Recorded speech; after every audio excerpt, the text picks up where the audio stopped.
हाँ जी। तो नमस्कार, सत श्री अकाल, good morning, good afternoon, good evening, जिसका जो भी हो रहा हो। कैसे हैं सब? मेहनत कर में आपका एक बार हार्दिक स्वागत है। देखिए, आज हम तुगलक वंश को पढ़ेंगे। लास्ट लेक्चर में हमने खिलजियों को पूरा पढ़ लिया और खिलजियों से पहले हमने गुलाम वंश को पूरा पढ़ लिया है। ये लेक्चर नंबर हमारा 6 होगा इसका, और इसमें हम पूरी मेडाइवल हिस्ट्री को पढ़ रहे हैं। अभी तक देखो लेक्चर नंबर हम टोटल 5 लेक्चर इसमें डाल चुके हैं। आज हमारी छठी क्लास है। उन 5 लेक्चर में हमने सबसे पहली क्लास में तो इंट्रोडक्शन पढ़ा कि भारत पर मुस्लिम आक्रमण जो शुरू हुए वो तुर्क से हुए, और तुर्क के साथ साथ अरब से हुए। अरब से सबसे पहले भारत में कौन आया? मोहम्मद बिन कासिम, और फिर गजनबी, और फिर गौरी। उसके बाद से भारत में पहले मुस्लिम वंश की स्थापना की गई कुतुबुद्दीन ऐबक द्वारा, गुलाम वंश। और उसके बाद गुलामों को हरा के आगे खिलजी, और खिलजियों को कल मैंने बताया था फाइनली खिलजियों को हरा के कौन आ गए?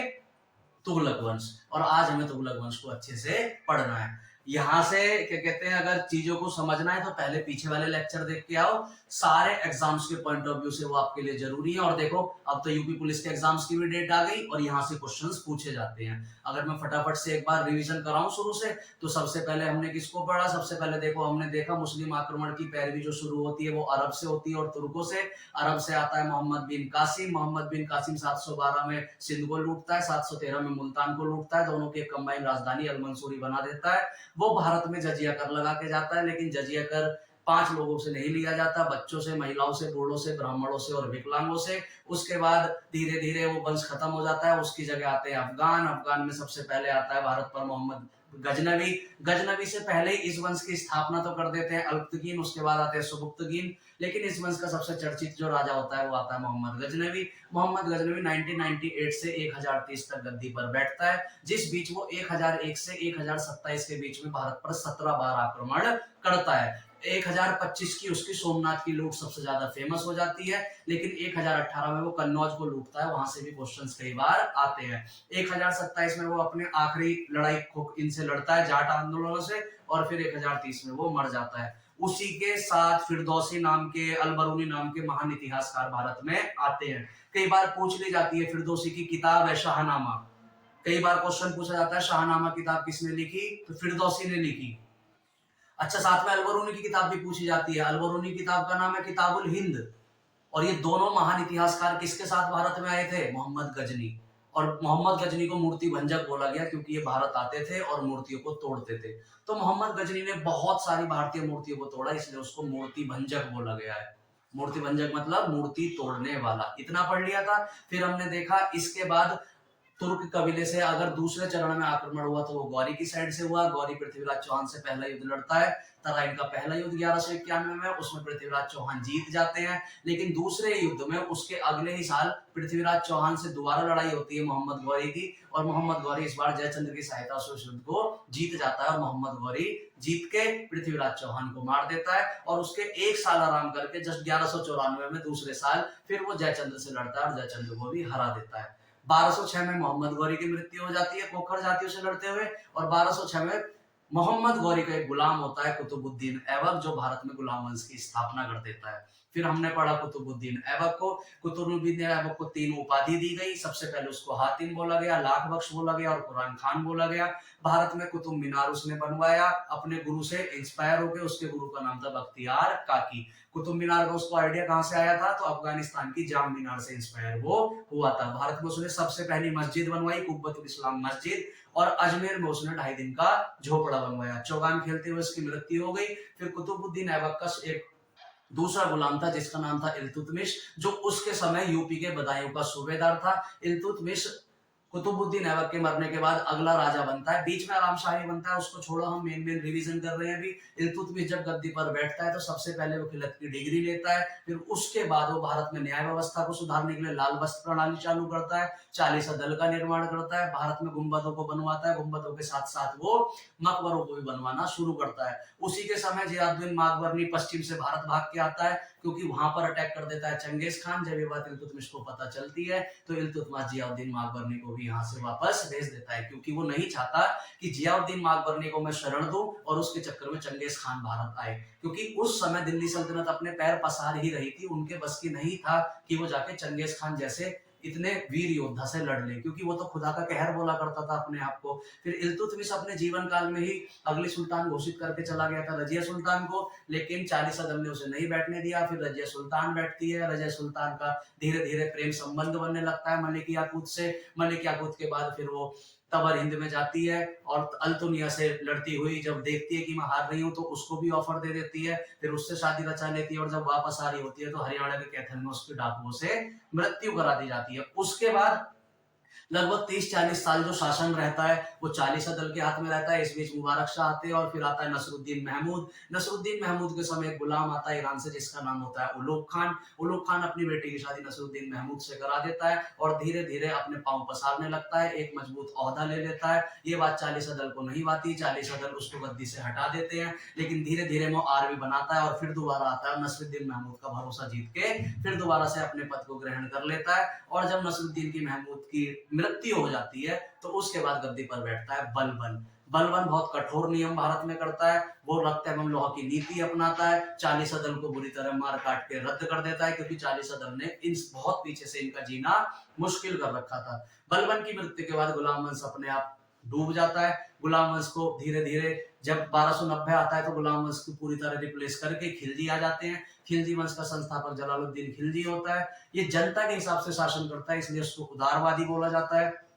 अपने समय ये दक्षिण भारत की नींव देवगिरी के लिए भेजता है अलाउद्दीन खिलजी को लड़ने के लिए। अलाउद्दीन खिलजी इसका भतीजा होता है, साथ में दामाद भी होता है। जब अलाउद्दीन खिलजी देवगिरी से वापस आ रहा होता है तो जलालुद्दीन उससे खर्चा पानी मांगते हैं, तो अलाउद्दीन खिलजी उनकी मृत्यु कर देता है। फिर अलाउद्दीन खिलजी गद्दी पर बैठता है। अलाउद्दीन खिलजी सबसे पहले गुजरात को जीतता है कणदेव से, यहाँ से वो चंद्राम से मलिक काफूर उसको मिलता है, फिर वो रणथंबोर में हमीरदेव से लड़ता है और फिर उसके बाद मेवाड़ में रतन सिंह से लड़ता है, सारे युद्ध जीत जाता है। फिर वो दक्षिण भारत जीतने के लिए मलिक काफूर को जिम्मेदारी देता है। मलिक काफूर सबसे पहले रायकरण से लड़ते हैं और उसके बाद रामचंद्र देव से लड़ते हैं। रामचंद्र देव अधीनता स्वीकार नहीं करते, बड़ी दिलेरी के साथ लड़ते हैं, इसलिए उनको पूरे ओहदे दिए जाते हैं। उसके बाद वो और नीचे वारंगल जाता है, वारंगल में प्रताप रुद्रदेव से लड़ता है। प्रताप रुद्रदेव उसको कोहिनूर का हीरा और साथ में अपने एक सोने की मूर्ति बना के जंजीर से बांध के भेज देते हैं। उसके बाद मलिक काफूर नीचे द्वार समुद्र जाता है, लेकिन उसको नहीं जीत पाता और फिर तमिलनाडु की मदुरै को भी जीत लेता है। फिर वो ऊपर आता है। उसके बाद मुबारक शाह खिलजी अगला राजा बनता है। उसके समय धीरे धीरे खिलजियों का पतन होने लगता है। जो मुबारक शाह खिलजी, कुतुबुद्दीन मुबारक शाह खिलजी था, उसका एक गुलाम होता है जिसका नाम था खुसरो खान। और खुसरो खान 1320 में कुतुबुद्दीन मुबारक शाह खिलजी की मृत्यु पर गद्दी पर बैठ जाता है। और जैसे ही वो कमजोर होता है, एक दिन एकदम से गाजी मलिक आते हैं और गाजी मलिक खुसरो खान को मार के खिलजी वंश को पूरी तरह खत्म करके एक नए वंश की स्थापना कर देते हैं, जिसको बोलते हैं तुगलक वंश। और यही गाजी मलिक आगे जाके जाने जाते हैं किस नाम से, गयासुद्दीन तुगलक। और तुगलक वंश की स्थापना कब होती है, 1320, और 1320 से कब तक चलता है, 1414। देखिए, हमने शुरू से लेके अब तक का रिवीजन कर लिया, मुश्किल से 5-7 मिनट लगी होंगी। ऐसे ही आपकी भी सारी चीजें बिल्कुल टिप्स पे याद होनी चाहिए, ठीक है। रिवीजन किया कीजिए दबा के, एग्जाम्स कोई भी मुश्किल नहीं होता, बस डिपेंड करता है कि भैया आपका रिवीजन कैसा है। अब हम शुरू करते हैं तुगलकों को। देखिए, तुगलकों के बारे में, तुगलकों की स्थापना करता है गयासुद्दीन तुगलक। ये मैंने कल के लेक्चर में भी बताया, अभी भी रिवीजन करा दिया। जब खिलजी अपने अंतिम दिनों में होते हैं तो कुतुबुद्दीन मुबारक शाह खिलजी एक तो इतना पागल राजा होता है, इतना बकलोल राजा होता है कि लड़की की वेशभूषा में राजगद्दी पर बैठने आ जाता है, ठीक है। बिल्कुल सरफिरा आर्केस्ट्रा उसको बहुत पसंद था, कुछ भी चल रहा है बस सामने डांस चलना चाहिए। और 1320 में एक समय ऐसा आता है कि खुसरो खान मुबारक शाह खिलजी को मार देता है और खिलजियों का अंत कर देता है। लेकिन खुसरो खान एक दिन अपना ठीक ठाक जा रहा होता है, उसको छल कपट से मार देता है गाजी मलिक, क्योंकि गाजी मलिक भी बहुत चर्चित व्यक्ति था उस समय का। और गाजी मलिक खुसरो खान को मार के एक नए वंश की स्थापना कर देता है, जिसको बोलते हैं तुगलक वंश।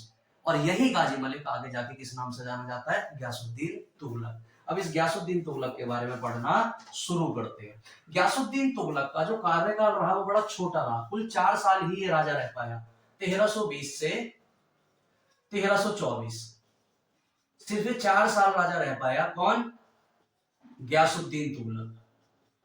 गयासुद्दीन तुगलक, देखिए इसका एक्चुअल नाम क्या था, इसका नाम था गाजी मलिक, गाजी मलिक। लेकिन जब ये सिंहासन पर बैठता है तो किस नाम से बैठता है, गयासुद्दीन तुगलक नाम से, ठीक है। ये जब गद्दी पर बैठता है तो इस चीज को समझने की कोशिश ही नहीं करता, इस चीज को समझ जाता है कि जो भारत है वो कृषि प्रधान देश है। भारत को अगर आगे लेके और जाना है तो भारत के किसानों का, भारत की किसानी का मेरे को ध्यान देना पड़ेगा। इसलिए भारत में सर्वप्रथम नहरों का निर्माण कराता है। इसका नहरों का निर्माण, क्योंकि इसका कार्यकाल बहुत छोटा होता है तो ये बहुत ज्यादा नहर नहीं बनवा पाता, लेकिन कम से कम नहर बिछवाना शुरू कर देता है। नॉट बिछवाना बल्कि बनवाना। और इसके बाद हम आगे पढ़ेंगे कि गयासुद्दीन तुगलक के बाद जब मोहम्मद बिन तुगलक आता है, वो भी किसानी पर अच्छा खासा ध्यान देता है। और उसके बाद फिरोज शाह तुगलक तो आएगा, तो वो तो पूरे भारत में नहरों का जाल ही बिछवा देगा। लेकिन फिरोज शाह तुगलक नहरों का जाल बिछवाता है, ठीक है, लेकिन भारत में नहर बनवानी जो शुरू करता है वो कौन करता है? गयासुद्दीन तुगलक। क्यों नहर बनवानी शुरू करता है? सो दैट सिंचाई के ऑप्शन उपलब्ध हो जाए किसानों पे। क्योंकि भारत कृषि प्रधान देश था, सारे बड़े बड़े किसान तो नहीं थे जो हर कोई अपने यहाँ ट्यूबवेल लगवा लेगा, जनरेटर रखवा लेगा, वॉटेवर जो भी उस समय सिंचाई के संसाधन होंगे। इसलिए नहर बनवा देता था जिससे हर किसान अपनी खेती को अच्छे से पानी लगा सके। ठीक है। अपने समय में ये इस गाजी मलिक का, गयासुद्दीन का बेटा होता है जिसका नाम होता है जोना खान। क्या नाम होता है? जोना खान। जोना खान को लड़ने के लिए तेलंगाना भेजता है। कहां भेजता है? तेलंगाना, आज का आंध्र प्रदेश। ये देखो, ये जो आंध्र प्रदेश और पूरे हैदराबाद जो रियासत है, आंध्र प्रदेश हो गया आज का तेलंगाना, यहां से दिल्ली से ये भेजता है नीचे लड़ने तेलंगाना के लिए जोना खान को कि जाओ पुत्र, उठो, बहुत सो लिए, पकड़ो तलवार, ये अयाशी वयाशी घोड़े पे शिकार विकार करना छोड़ो और जाओ और जाके युद्ध लड़ो। तो इसका बेटा होता है जोना खान। जोना खान तेलंगाना जाता है और तेलंगाना को जीत के बड़े बढ़िया तरीके से आ जाता है। ये बात पता चलती है गयासुद्दीन तुगलक को कि यार मेरे बेटे ने तेलंगाना जाके मौज कर दी, सबको मार काट के भगा के आया है। मैंने लास्ट लेक्चर में भी आपको बताया दक्षिण भारत जाना अपने आप में एक बहुत बड़ी चुनौती हुआ करती थी। इतने बड़े बड़े पहाड़ों को, नदियों को लांग के नीचे पहुंच पाना ही अपने आप में एक चैलेंज था, इतनी बड़ी आर्मी को लेके जाके। लेकिन फिर भी जोना खान जाता है और जीत जाता है। इसका मतलब जोना खान बहादुर इंसान था, बहादुर सेनापति, बहादुर राजकुमार था। ये सिर्फ एक नॉर्मल इंसान थोड़ी नहीं भाई, उस समय के सुल्तान का बेटा था। सुल्तान हुआ करते थे राजा, और उससे छोटा पद हुआ करता था राजकुमार का, तो ये उस समय राजकुमार के ओहदे पर था। और जब ये जीत के वापस आता है तो गयासुद्दीन तुगलक दो काम करता है। इस तेलंगाना का नाम बदल के तो एक रख देता है सुल्तानपुर। क्या नाम रख देता है? सुल्तानपुर। कौन रखता है? गयासुद्दीन तुगलक। और साथ में इस जोना खान को, जोना खान की उपाधि बदल के इसका एक नाम रखता है मोहम्मद बिन तुगलक। ठीक है। तो जैसे गयासुद्दीन तुगलक का पहले क्या नाम था? गाजी मलिक, लेकिन सिंहासन पर किस नाम से बैठता है? ये गयासुद्दीन तुगलक। सेम वैसे ही इसके बेटे का नाम था जोना खान। लेकिन जोना खान जब तेलंगाना जीत के आता है तो इसके उपाधि दी जाती है, किस नाम की? मोहम्मद बिन तुगलक नाम की। अब जब मोहम्मद बिन तुगलक जीत के आ जाता है तो उस समय बंगाल की साइड में एक विद्रोह जाग उठता है। तो गयासुद्दीन तुगलक बोलता है यार हर जगह बेटे को भेजूंगा तो फिर बेटा भी कहेगा अरे मेरा बाप कैसा है, हर जगह मुझे भेजता रहा, कहीं जाता ही ना लड़ने। तो सोचता है गयासुद्दीन तुगलक चलो मेरी तलवार में भी जंग लग रहा है, मैं भी अपनी तलवार कहीं थोड़ी बहुत यूज करके आई जाऊं। तो इस बार गयासुद्दीन तुगलक जाता है बंगाल। और बंगाल जब जाता है तो देखता है यार बंगाल में ऑलरेडी हमने विद्रोह तो शांत कर दिया, लेकिन कोई खास इसको लूट नहीं मिलती। इनका एक मोटिव होता है लूटना, लेकिन गयासुद्दीन तुगलक जाके विद्रोह को तो शांत कर देता है, लेकिन इसका एक मोटिव होता है मैं जाऊंगा बंगाल को और लूट के भी लेके आऊंगा। लेकिन लूट इसको मिलती नहीं। अब पैसा क्यों चाहिए? पैसा इसलिए चाहिए क्योंकि तुम्हें अपना साम्राज्य चलाना है, सबकी सैलरी देनी है, विस्तार करना है, तो पैसा होना चाहिए। तब आप, अगर आपकी अर्थव्यवस्था अच्छी होगी तो आप अपने आप आगे बढ़ जाएंगे। तो इसको जब यहाँ लूट नहीं मिलती, इसका हो जाता है दिमाग खराब गयासुद्दीन तुगलक का कि यार इतनी दूर आए, आर्मी लेके आए, लड़े, पैसा कुछ मिला नहीं। तब ये दिमाग लगाता है कि दिल्ली में एक बहुत बड़े इस समय मौलवी है, अगर याद करो तो हमने लास्ट लेक्चर में पढ़ा था, जिनका नाम था निजामुद्दीन औलिया। क्या नाम था? निजामुद्दीन औलिया। अलाउद्दीन खिलजी के समय में भी हमने पढ़ा, अलाउद्दीन खिलजी इनसे हिसाब मांगता है जमीन का। तो ये अलाउद्दीन खिलजी को क्या जवाब देते हैं? हुजूर मेरे घर में 9 दरवाजे, अगर आप किसी एक से घुसोगे तो मेरे लिए 8 खुले हुए हैं। तो अलाउद्दीन खिलजी को तो ऐसे बोल देते हैं। ठीक है। अब इन पे जमीन बहुत होती है, बहुत जमीन होती है और सारी सरकारी होती है। और ऊपर से जब बंगाल ये गया गयासुद्दीन तुगलक, तो इसको यहाँ कुछ मिला नहीं है, तो यहीं से एक ऑर्डर पास करवाता है गयासुद्दीन तुगलक कि जाओ और निजामुद्दीन औलिया को बोलो कि मैं बंगाल से आ रहा हूं वापस दिल्ली, और जितनी भी तुम पे जमीन है सब पे कागज तैयार कर लेना, सब पे मोहर वोहर लगा के रख लेना, सारी सरकारी जमीन मेरे को चाहिए। तो गयासुद्दीन तुगलक का एक दूर संचारी जाता है और जाके दिल्ली में निजामुद्दीन औलिया को एक संदेश देता है कि सुल्तान साहब का ऑर्डर है कि आप पे जितनी भी सरकारी जमीन है वो आपसे सुल्तान वापस लेंगे। तो ये सुल्तान निजामुद्दीन औलिया बोलता है कि अपने सुल्तान को जाके बोलना, हुजूर दिल्ली अभी दूर है, हुजूर दिल्ली अभी दूर है, मतलब आप अभी बंगाल हो, दिल्ली आओ तो सही तब ले लेना। गयासुद्दीन तुगलक ने बोला चलो ठीक है, दिल्ली पहुंच के तुमसे बात करते हैं। इस बीच जब गयासुद्दीन तुगलक वापस दिल्ली आ रहा होता है तो वो यूपी के अफगानपुर पहुंचता है। यूपी में एक जगह पड़ती है, कौन सी, अफगानपुर, वहां पहुंचता है। तो जब ये वापस आ रहा होता है तो अपने बेटे जौना खान को बोलता है कि बेटे मैं 1-2 रात रुकूंगा अफगानपुर में, वहां पे मेरे रहने के लिए अच्छी सी व्यवस्था कर दो, क्योंकि देखो ये तो गयासुद्दीन तुगलक तो आ रहा है बंगाल से, जबकि दिल्ली से यूपी पास में पड़ता था। तो जौना खान ने बोला ठीक है पापा, मैं तुम्हारे लिए रहने के लिए अच्छा सा टेंट वेंट बनवा दूंगा, कोई दिक्कत वाली बात नहीं है, लकड़ी वगैरह कैंप वैम्प, जैसे आज हम घूमने जाते हैं तो कैंप लेके जाते हैं ना, कहीं भी वो खोला और सो गए, ऐसे ये तो राजा थे तो ये तुरंत लकड़ी को ढांचे वांचे बना के पर्दे वर्दे टांग के राजमहल बना दिया करते थे। तो इधर से जब गयासुद्दीन तुगलक पहुंचता है अफगानपुर, तो इतने यहाँ पर मोहम्मद बिन तुगलक इसके रहने की एक अच्छी सी व्यवस्था कर देता है। अब देखो राजाएं तो ऐसा तो है नहीं कि व्यवस्था तुम टेम्परेरी करोगे, अच्छी सी करोगे, और सारे एंटरटेनमेंट के सारे तरीके भी तौर तरीके चाहिए, इनको एंटरटेनमेंट डेली का चाहिए था। तो कहा जाता है कि जब ये वहां पर आराम कर रहा था तो इसके सामने नुमाइश चल रही थी। नुमाइश मतलब खेल, गांव में नुमाइश होती है, तो नुमाइश चल रही थी, तो उसमें हाथी खेल दिखा रहे थे। अब हाथी मैंने बताया वो जो किला बनाया गया, जो इसके रहने के लिए बनाया गया था, वो लकड़ी को ढांचे का था। तो हाथी को थोड़ी नहीं पता, वो अपना आपस में खेल दिखा रहे थे, और एक हाथी जाके लकड़ी से टकरा जाता है महल की, और क्योंकि वो टेम्परेरी था तो महल गिर जाता है और सारी लकड़ी गिर जाती है गयासुद्दीन तुगलक के ऊपर। गयासुद्दीन तुगलक बेचारा मर जाता है। अब गयासुद्दीन तुगलक तो मर जाता है, अब बहुत सारी जनता है वो मोहम्मद बिन तुगलक पे ब्लेम लगाने लगती है कि तूने जानबूझ के हमारे बाप को मारा है, मतलब अपने बाप को मारा है, तूने जानबूझ के गद्दी के चक्कर में अपने बाप को मार दिया। जबकि मोहम्मद बिन तुगलक का ऐसा कुछ था ही नहीं भाई, हाथी की टक्कर लग गई, लकड़ी से लकड़ी गिर गई, नीचे बैठा था, उसका कपार खोपड़ा फूट गया, मर गया, ठीक है। जबकि कुछ लोग इतिहास अगर आप पढ़ेंगे तो कुछ लोग बोलते हैं कि इसका श्राप था निजामुद्दीन औलिया का, कि हुजूर अभी दिल्ली तक पहुंचा और वो दिल्ली नहीं पहुंच पाया। तो निजामुद्दीन औलिया ने श्राप दे दिया था कि जब दिल्ली आओगे तभी तो मुझसे लोगे जमीन, दिल्ली पहुंच ही नहीं पाओगे, तो पहुंच ही नहीं पाया, अफगानपुर भी मर गया। ये सारे कारण हम बता सकते हैं, लेकिन एक्चुअल में तो ये एक कोइंसिडेंस था कि हाथी की टक्कर लगी, लकड़ी गिरी, क्योंकि सिर्फ एक नॉर्मल इंफ्रास्ट्रक्चर बना दिया था, वो गिर गया और गयासुद्दीन तुगलक खत्म हो गया। कब खत्म हो गया? 1324 में।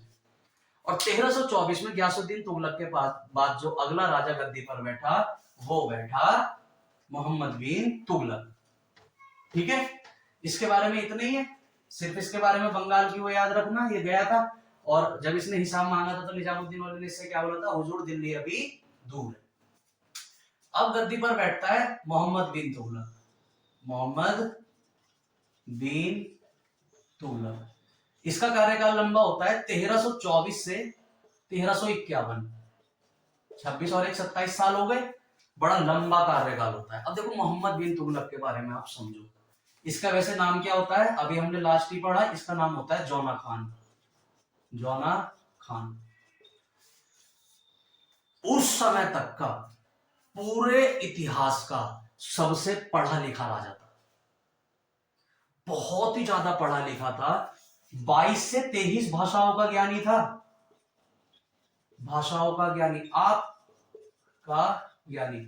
इस चीज को इमेजिन करके देखिए, 2 से 3 से ज्यादा भाषा आज के समय में किसी को आती नहीं है, मोहम्मद बिन तुगलक 22 से 23 भाषाओं का ज्ञानी था, बिल्कुल फ्लुएंटली तरीके से सारी भाषाओं को बोला करता था, और तो और गणित में, मतलब मैथ्स में, ज्योतिषी मतलब एस्ट्रोलॉजी, खगोल शास्त्र, एस्ट्रोनॉमी, सब में बड़ा विद्वान था, पढ़ा लिखा था, साथ में दर्शन, फिलॉसफी,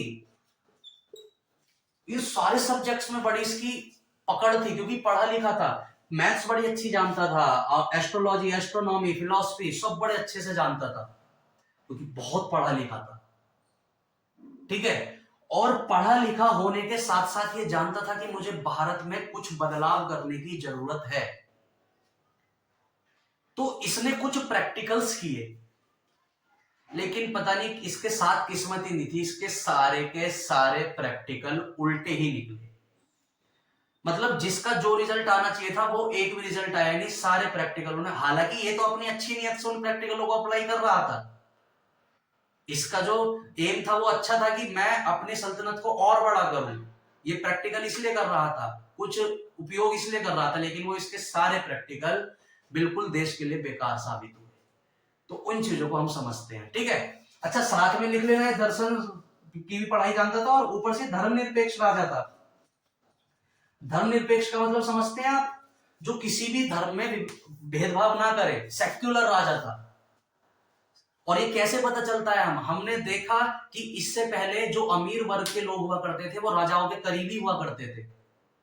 जितने भी सुल्तान हुए, चाहे वो इल्तुतमिश रहा हो, चाहे वो बलबन रहा हो, चाहे वो अलाउद्दीन खिलजी रहा हो, बड़े बड़े सारे ओहदे दिए गए सिर्फ और सिर्फ मुस्लिमों को। जो राजा से नीचे अधिकारी होते हैं ना, वो सारे ओहदे इन सारे सुल्तानों ने, प्रीवियस सुल्तानों ने सारे के सारे ओहदे दिए थे मुस्लिम लोगों को, बड़े बड़े कुलीन लोगों को। बलबन तो इवन बोलता था कि जब मैं नीची जात के लोगों को देखता हूं तो मेरा मन करता है कि तलवार से इनका सिर काट दूं। बर्नी बताता है अपनी किताब में, इतिहासकार बर्नी बताते हैं कि बलबन ऐसे सोचता था निम्न वर्ग के लोगों के बारे में, जबकि मोहम्मद बिन तुगलक ने बोला था कि मेरे गद्दी मतलब मेरे से नीचे जितने मेरे अधिकारी होंगे ना, वो इस चीज पर डिपेंड नहीं करेगा कि कुलीन वर्ग के या नहीं, ये डिपेंड करेगा योग्यता पे। कोई भी अगर योग्य होगा तो वो मेरे यहाँ पे पद लेके चला जाएगा। इवन सरकारी बड़े बड़े ओहदे मोहम्मद बिन तुगलक ने कई हिंदुओं को और कई जैन को दिए क्योंकि वो पढ़ा लिखा था। वो हिंदू, मुस्लिम, जैन विभाग ये सब बौद्ध नहीं करता था। और इससे कई बार जो मुस्लिम लोगों के धर्मगुरु थे, अच्छा मुस्लिम समाज में जो धर्मगुरु होते हैं उनको बोलते हैं उलेमा। क्या बोल देते हैं? उलेमा। ये जो उलेमा हुआ करते थे, ये कई बार मोहम्मद बिन तुगलक से खफा हो जाया करते थे कि ज्यादा पढ़ लिख लिया है, बाकी के तो सुल्तान ही नहीं थे पहले के, उन्होंने तो कभी इतने बड़े बड़े ओहदे हिंदुओं को और जैन को और बौद्धों को नहीं दिए, ये क्यों दे रहा है? लेकिन ये पढ़ा लिखा था, ये सेक्युलर राजा था। कई बार क्वेश्चन पूछ लिया जाता है कि आप कैसे जस्टिफाई करेंगे कि मोहम्मद बिन तुगलक एक सेक्युलर राजा था? तो आप लिख सकते हैं कि इसने बड़े बड़े ओहदे दिए थे। इवन ये कई बार जब काम किया करता था तो उस समय जो हिंदुओं के श्रेष्ठ लोग थे, नामी चर्चित लोग थे, जैन धर्म में जो जैन गुरु हुआ करते थे, बौद्ध गुरु हुआ करते थे, उन सबकी राय लिया करता था काम करने से पहले। तो इससे भी हमें पता चलता है कि ये कैसा राजा था, ये धर्मनिरपेक्ष राजा था। ठीक है, दर्शन में इसकी बड़ी पकड़ थी, गणित में बड़ी पकड़ थी, इसी कारण इसने भारत को चेंज करने के लिए कुछ प्रैक्टिकल किए। लेकिन वो सारे प्रैक्टिकल के सब उनके जो प्रभाव जो निकले, जो रिजल्ट निकले, वो इसके फेवर में नहीं आए। अब हम उनको पढ़ते हैं, क्या क्या इसकी गलतियां। अब हम लिख सकते हैं इसकी 5 विशेष गलतियां, है ना। अब उन्हें प्रैक्टिकल ना लिख के इसकी गलतियां पढ़ते हैं। हालांकि इसने जानबूझकर नहीं करी, इसलिए हम उसको चलो गलती नहीं बोलते। गलती तो जब बोलते हैं ना, खैर गलती जानबूझ के तो कोई भी नहीं करता, बहुत से करते भी है ना, बहुत से करते हैं। एक से खा के बैठे हैं उल्टी सीधी दिल, है ना, और फिर भी दूसरी की तरफ मुंह मारेंगे। करते नहीं करते, बहुत से मत किया करो। ठीक है, अब देखो इसके 5 प्रयोग पढ़ते हैं हम। 5 प्रयोग हम, देखो 5 गलती नहीं लिखेंगे भाई, इसके तो प्रयोग थे, ये तो अपनी मंशा के लिए कर रहा था, लेकिन वो विफल नहीं। अब आप प्रैक्टिकल करो, रिजल्ट आएगा नहीं आएगा ये तो ऊपर वाले को पता है ना। आप सिर्फ अपनी तरफ से कोशिश करो, तो ये भी सिर्फ कोशिश ही कर रहा था और कुछ नहीं। ये देखो, ये दिल्ली का पूरा उस समय की सल्तनत थी, ठीक है, और उस समय मेन राजधानी हुआ करती थी दिल्ली। मैं तुम्हें इल्तुतमिश के समय से बता बता के थक चुका हूं कि इस समय तक भारत पर सबसे बड़ा जो खतरा था वो था मंगोलों से। और मोहम्मद बिन तुगलक भी इस बात को बखूबी जानता था कि मंगोलों से हमें खतरा है, वो किसी भी टाइम भारत में घुसेंगे तो भारत को तबाह कर देंगे। हालांकि इस समय मंगोलों में अंदरूनी फूट डल चुकी थी, लेकिन फिर भी दिल्ली के साथ साथ मोहम्मद बिन तुगलक चाहता था कि मेरी एक दूसरी राजधानी हो, कि इनकेस अगर दिल्ली पे कोई बड़ा आक्रमण हो जाए तो हम दूसरी राजधानी में जाके कम से कम रह तो लें, जो एक अच्छी चीज थी। यहाँ पे सेकंड ऑप्शन होना चाहिए। तो इसने क्या करा कि पहली राजधानी के दिल्ली थी, दूसरी राजधानी इसने देवगिरी, देवगिरी हमने पीछे ही पढ़ा है, देवगिरी को स्थापित करना चाहा कि हम अपनी एक दूसरी राजधानी बनाएंगे, जिसका क्या नाम था उस समय, देवगिरी। आज दौलताबाद के नाम से जानी जाती है, दौलताबाद। ठीक है। तो मोहम्मद बिन तुगलक चाहता था कि दिल्ली के साथ साथ ये तो उत्तर भारत की राजधानी हो जाएगी, और क्यों ना हमारी दक्षिण भारत की भी राजधानी हो, तो इसने दक्षिण भारत की राजधानी देवगिरी बनाने की ठानी। अच्छा, देवगिरी क्यों ठानी? क्योंकि जब इसके पापा राजा थे, सुल्तान थे गयासुद्दीन तुगलक, तो उन 4 साल ये राजकुमार था, और मैंने तुम्हें बताया उस समय तेलंगाना लड़ने भी आया था, तो इसको इस एरिया की अच्छी खासी नॉलेज थी, इस एरिया के बारे में इसको अच्छा खासा पता था। हालांकि कई इसके अधिकारियों ने इसको बोला कि इससे सही है कि आप मालवा उज्जैन को अपनी राजधानी बना लो, लेकिन मोहम्मद बिन तुगलक ने बोला कि मैं ऑलरेडी बहुत समय बिता चुका हूं देवगिरी में, तो मेरे को वहां का आइडिया है, तो मैं वहां बना लेता हूं अपनी राजधानी। और उसने अपनी राजधानी बनाई देवगिरी। अब देखो देवगिरी आने में दिक्कत क्या थी। ये पड़ेगा विंध्याचल पर्वत। कौन सा पर्वत? विंध्याचल पर्वत। इसके नीचे आ जाओगे, ये पड़ेगा सतपुड़ा पर्वत। ठीक है। इसके नीचे आ जाओगे, ये पड़ेगा अजंता पर्वत। सबसे पहले तो अगर आपको उत्तर भारत से दक्षिण भारत आना है, नीचे दौलताबाद देवगिरी आना है, तो आपको ये तीनों पहाड़ क्रॉस करने पड़ेंगे। ठीक है। दूसरा, इसके जस्ट बीच में पड़ती है नर्मदा नदी। ठीक है। यहां पर पड़ती है कावेरी नदी, यहां नीचे पड़ती है गोदावरी नदी। ये तीनों नदी पार करनी पड़ेंगी, तब आप देवगिरी पहुंचोगे उत्तर भारत से, वरना नहीं पहुंच पाओगे। अब जस्ट इमेजिन, इतने विशाल पहाड़, बड़े बड़े पहाड़, पर्वत तो नहीं है, ये पहाड़ है। पर्वत और पहाड़ों में अंतर होता है। पर्वत वो होते हैं जो ऊंचाई पे होते हैं, पहाड़ वो होते हैं जो नीचे होते हैं। वो ज्योग्राफी में हम अच्छे से पढ़ लेंगे, वहां उसकी भी क्लास आनी शुरू होंगी। तो इतने बड़े बड़े पहाड़ों को आर्मी के साथ क्रॉस करके नीचे आ पाना मुश्किल काम तो, आसान काम तो है नहीं, लेकिन फिर भी इसने बोला करो। और इससे सबसे बड़ी गलती क्या हुई कि इसने ये जो प्रयोग किया ना, ये वाला जो प्रयोग किया, इसने भरी गर्मियों में किया।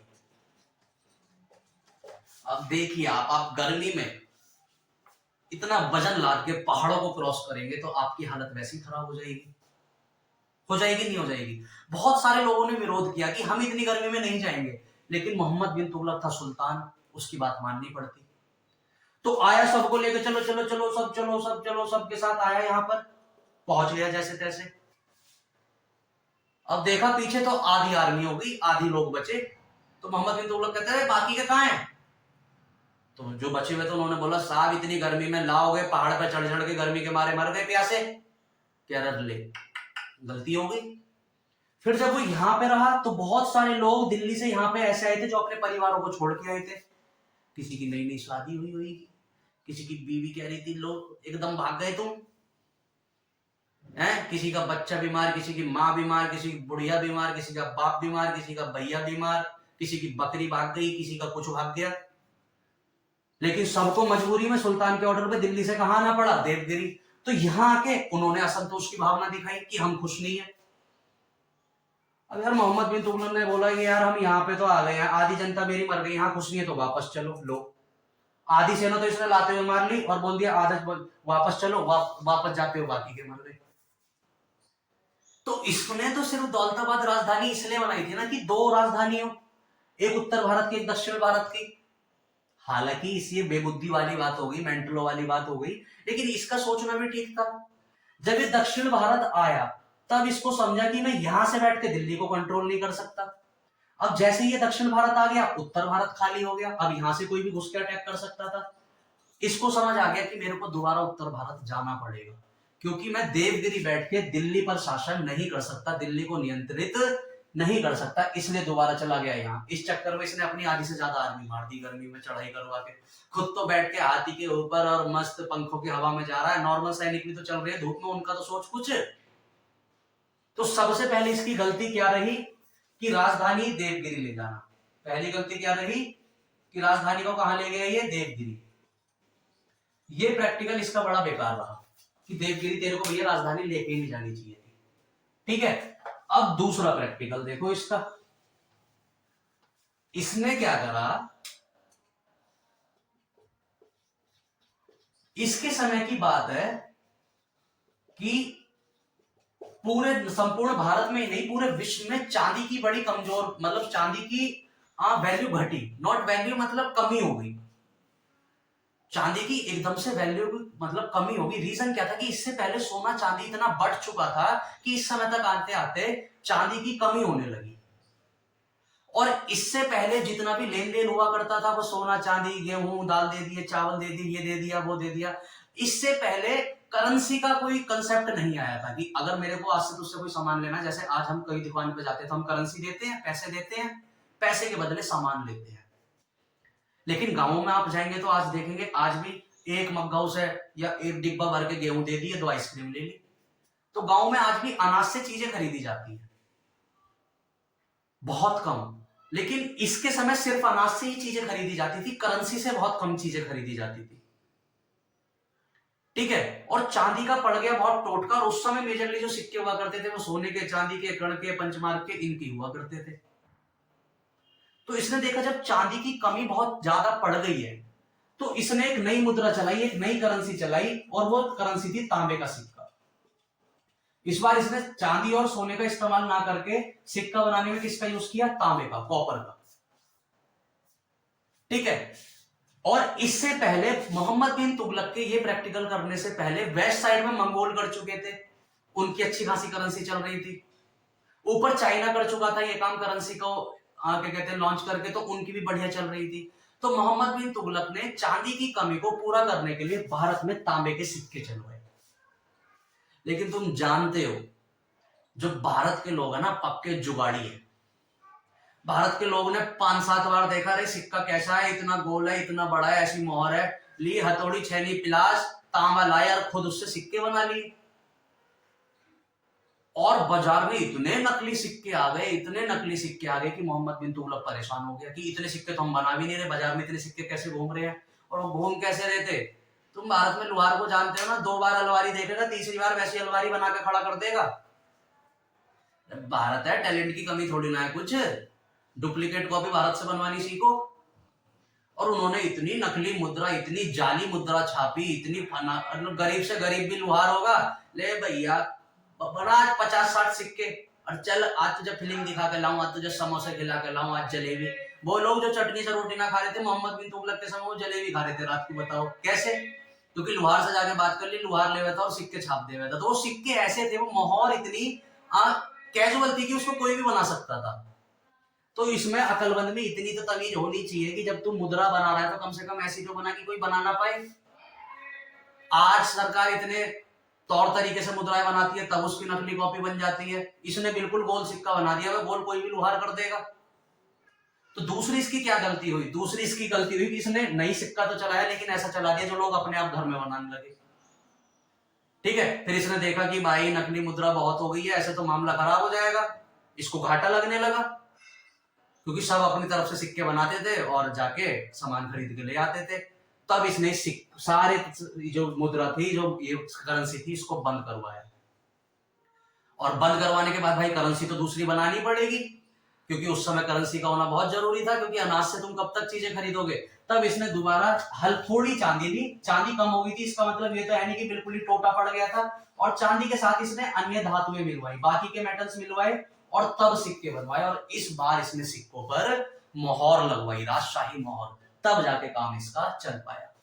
लेकिन ये वाला आइडिया इसका पूरी तरह क्या हो गया था, फेल। इसको फाइनली जाके एक ऑर्डर पारित करना पड़ा कि जिस पे भी जितने सिक्के हैं आके मेरे पास जमा कर जाओ, और उसके बदले ये सामान मुझसे लेके चले जाओ। ढेर के ढेर लग गए थे नकली सिक्कों के, ढेर के ढेर, और वो ऐसे ही पड़े रहे, तो सारा पैसा बर्बाद ही तो हुआ।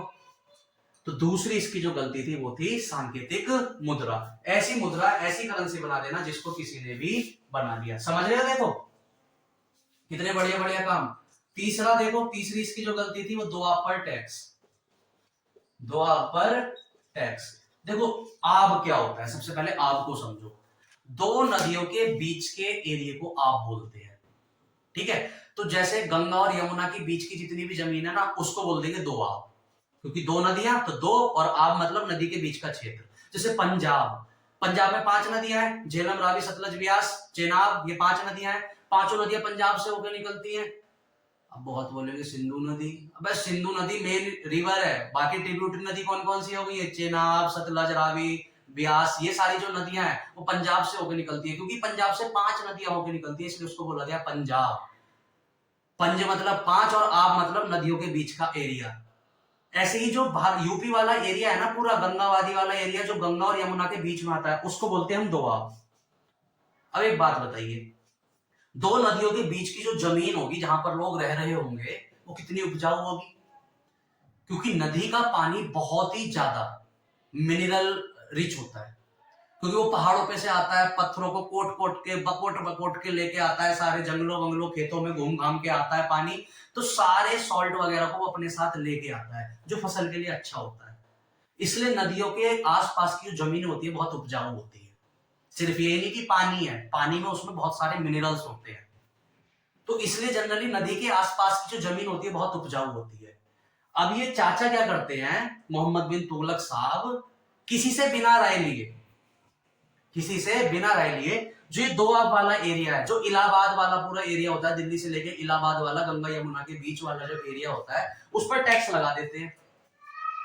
क्या सोच के कि नदी वाले बीच का एरिया है तो इन किसानों पे तो कोई दिक्कत ही नहीं है, इनकी उपज अच्छी होती है, जब पानी इन पे भरपूर है, मिनरल इन पे भरपूर है, तो इन पे क्या कहते हैं, टैक्स लगाते हुए टैक्स फालतू देंगे, क्योंकि इनकी किसानी और फसल अच्छी होती है।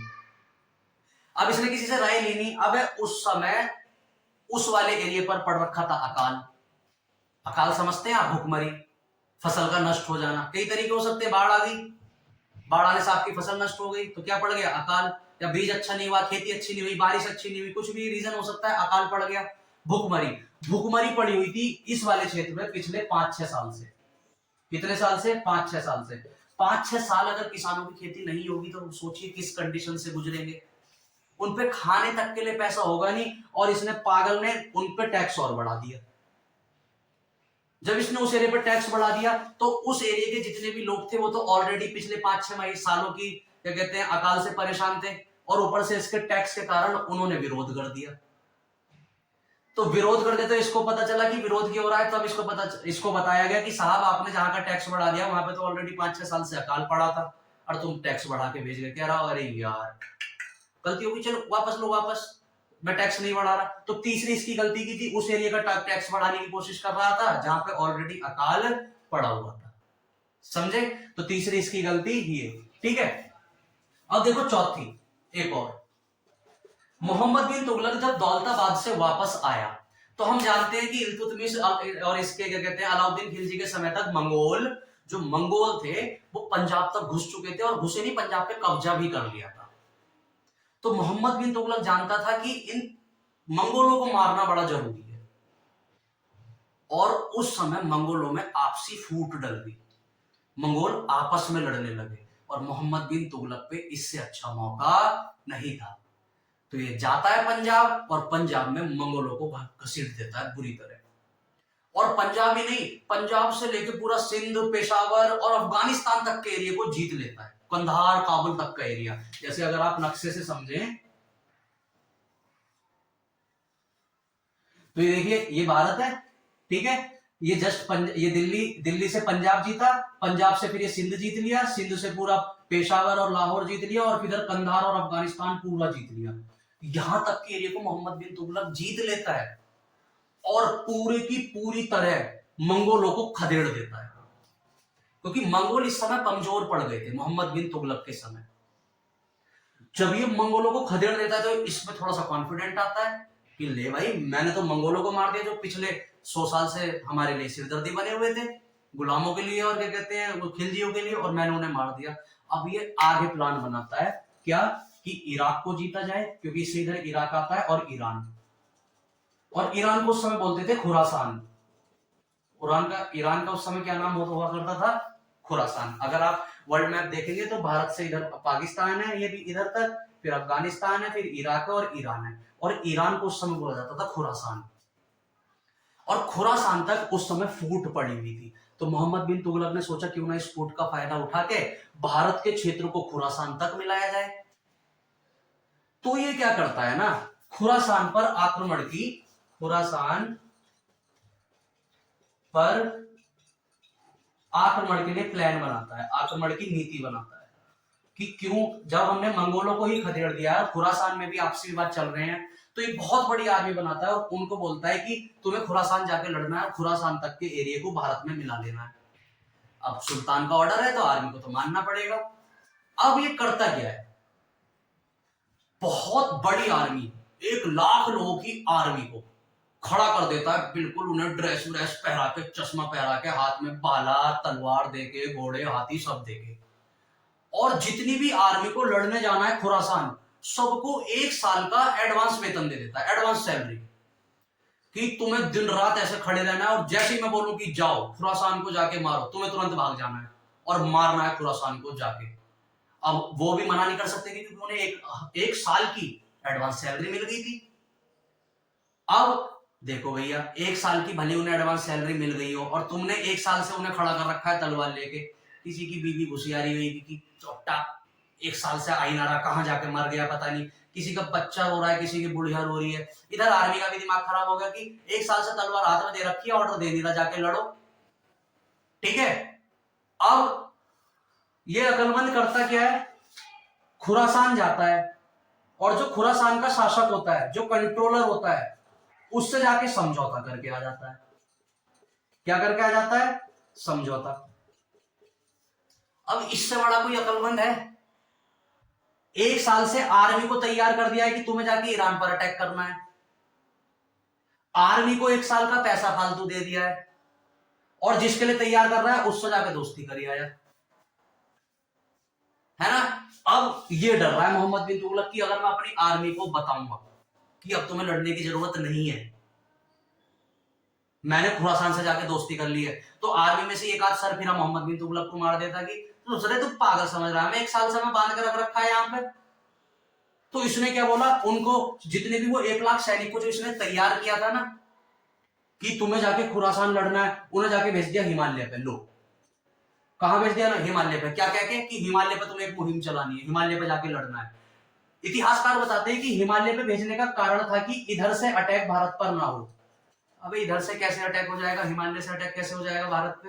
इतने बड़े पहाड़ लांग के कौन आ रहा है, अच्छा खासा इंसान मर जाएगा। सोचो ना, माउंट एवरेस्ट जैसे, कंचनजंगा नाम से पर्वत, ऐसे पर्वतों को लांग के कोई आ रहा है मारने भारत को?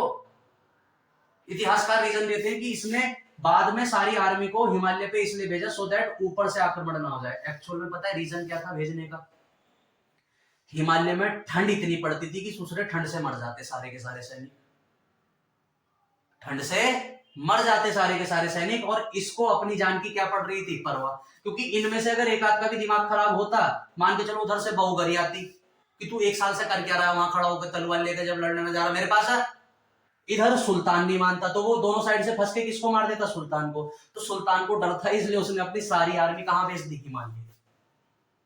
तो चौथी इसकी सबसे बड़ी गलती क्या थी कि खुरासान पर आक्रमण की नीति बनाई और जाके फिर सारे के सारे अपने सैनिकों को कहां भेज दिया, हिमालय पर। और हिमालय पर सारे ठंड से मर गए। लाखों में से आप ये लगा लीजिए, हर 10,000 में से सिर्फ 10 बंदे वापस लौट के आए थे। वो आपसी रंजिश, क्योंकि एक मेंटली टॉर्चर हो जाता है ना, आप एक दूसरे से लड़ना शुरू कर देते हैं। फिर जब आप पे ज्यादा प्रेशर पड़ता है, दिमाग को कुछ समझ नहीं आता, नॉर्मली लोग एक दूसरे से लड़ना शुरू कर देते हैं। सेम वो आपस में लड़ मिड़ के मर गए, तभी इसको लगा भाई बच गया रे, चलो ठीक है आपस में मर गए, कम से कम मैं तो बच गया। ये गलतियां थी इसकी। ये कई बार आपसे पूछा जाएगा कि क्या क्या ऐसी गलतियां थी जिनसे साबित होता है कि बकलोल था। ये देखो, ये बताती है कि पक्का क्या था, ये बकलोल था।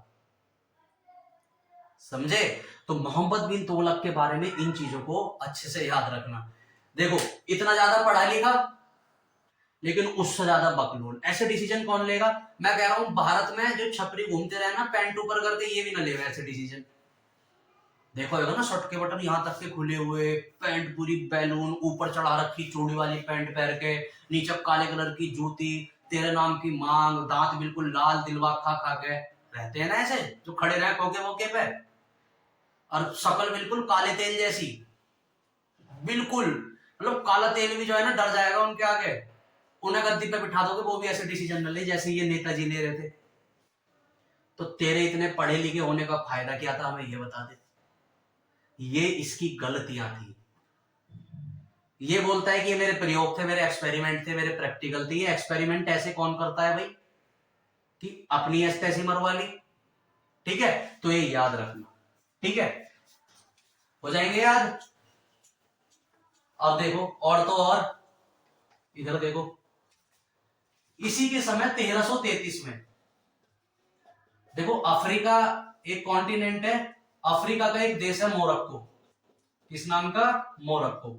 मोरक्को से एक विद्वान था जिसका नाम था इब्न बतूता। Ibn Battuta. अच्छा गाना भी सुनाएगा, इब्न बतूता ता ता बगल में जूता। नहीं सुना? फ्रॉड आदमी हो तुम अगर नहीं सुना तो। इतना मस्त गाना है, पहले तो करता है फुर्र, है ना, ऐसे एक गाना है। तो ये गाना नहीं, ये मोरक्को से एक इंसान आया, विद्वान था जिसका नाम था इब्न बतूता। 7000 किलोमीटर पड़ता है मोरक्को से भारत। कितना? 7000 किलोमीटर। 7000 किलोमीटर की यात्रा करके मोरक्को भारत आया 1333 में। किसके समय? उस समय भारत पर कौन शासक था? मोहम्मद बिन तुगलक। मोहम्मद बिन तुगलक। मोहम्मद बिन तुगलक देखता है, अरे भाई मेरे सामने दूसरे देश से लोग आया है। अब मान के चलो आपके घर अंग्रेज आ जाए 5-7, तो पड़ोसी देखेंगे यार इसके घर तो अंग्रेज आए हैं, मजा आ गया। और तुम बाहर निकल के कहना, भले जानते ना हो गलती से आ गए हो, जब वो चले जाए, अरे दोस्त थे ऐसे ही पढ़ते हैं, मेरे दोस्त थे, ये है वो है, पोजीशन बन जाएगी तुम्हारी। करते हो नहीं करते? ऐसे बहुत से करते हैं। ऐसे ही मोहम्मद बिन तुगलक को लगा, रे भाई अफ्रीका से आया है मेरे पास, तो इब्न बतूता के दरबार में कौन चला? ये मोहम्मद बिन तुगलक के दरबार में चला जाता है इब्न बतूता। ये इतना विद्वान होता है, विद्वान अच्छा खासा होता है। अच्छा, इब्न बतूता एक बहुत अच्छी पुस्तक लिखता है भारत में आके, रेहला। इसकी पुस्तक का नाम पूछा जाता है, इब्न बतूता की पुस्तक का क्या नाम है? रेहला। इससे क्वेश्चन आ जाते हैं, इब्न बतूता किसके दरबार में आया? मोहम्मद बिन तुगलक के। कौन सी किताब लिखी? रेहला। कहां से आया? मोरक्को। मोरक्को कहां पड़ता है? अफ्रीका में। अफ्रीका से कब आया था? 1333 में। सब याद कर लेना। अब मोहम्मद बिन तुगलक इससे बड़ा खुश होता है कि यार लौंडा काम का है। ठीक है, तो क्या करता है ये मोहम्मद बिन तुगलक, इसको काजी बना देता है अपना। काजी मतलब समझते हो? जज। दिल्ली का जज नियुक्त कर देता है कि आज से जितने भी कानूनी फैसले होंगे आप लेंगे, क्योंकि पढ़ा लिखा होता है। ठीक है, इब्न बतूता मोहम्मद बिन तुगलक को बताता है, और मोहम्मद बिन तुगलक इब्न बतूता की राय पे भारत में सबसे पहले डाक विभाग चालू करता है। देखो ये मेन आ गया यहाँ पे। आज पोस्ट ऑफिस भारत में जगह जगह खुली है। तुम्हारे पर्चे जो लेटर वेटर जिसे भी भेजते हो पोस्ट ऑफिस से जाते हैं, नहीं जाते हैं, है ना? जूते मंगा लिए, कुछ भी मंगा लिए। तो भारत में अगर डाक विभाग की सबसे पहले स्थापना किसी ने करी तो वो कौन था? मोहम्मद बिन तुगलक। किसके कहने पर? इब्न बतूता की। ठीक है, और मोहम्मद बिन तुगलक इब्न बतूता की प्रेजेंस में एक मंडल बनाता है, मतलब ग्रुप बनाता है, आयोग बनाता है, कमेटी बनाता है, और उसको चाइना भेजता है। कहां भेजता है? चाइना।